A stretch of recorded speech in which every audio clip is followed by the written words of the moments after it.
Try ചെയ്യുക. അപ്പൊ എന്റെ സ്വന്തം നല്ല കൊയിന്റെ മുട്ട എടുക്കാം മക്കളെ. ഇവനെ ശരിക്കും ഒന്ന് അങ്ങോട്ട് കഴുകിയെടുക്കാം മക്കളെ. ഒരു പാത്രത്തിൽ ശകലം വെള്ളം വെച്ച് ആ മുട്ട അങ്ങോട്ട് വെച്ചു ചെറിയൊരു വാട്ടം കിട്ടി കഴിയുമ്പോ തന്നെ എടുത്തേക്കും കപ്പിലോട്ട് ഇടാം മക്കളെ. അപ്പൊ നമുക്ക് ഇതേപോലെയുള്ള ഒരു ഈർക്കിലിന്റെ കഷ്ണം എടുക്കാം മക്കളെ. എന്നിട്ട് ഇത് കണ്ട മുട്ട ഇങ്ങനെ പൊടിക്കണം. പൊട്ടിച്ച് ശരിക്കും പറഞ്ഞാൽ ഇതേപോലെ ചെയ്യേണ്ടത് നാടൻ മുട്ടയാണ് മക്കളെ. ഇതിങ്ങനെ പൊട്ടിച്ചിട്ടുണ്ടല്ലോ,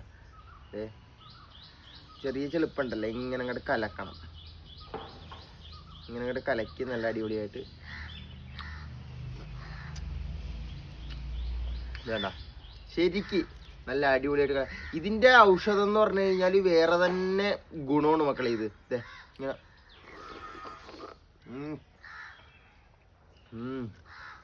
ഇത് ശരിക്കും പറഞ്ഞാൽ നാടൻ കോഴിയുടെ മുട്ടയാണ് മക്കളെ ഇതേപോലെ ചെയ്യേണ്ടത്.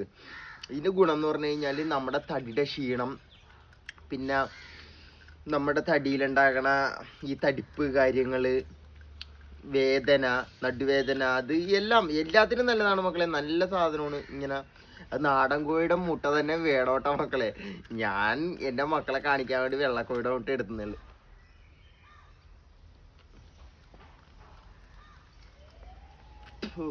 അടിപൊളിയാട്ടാ.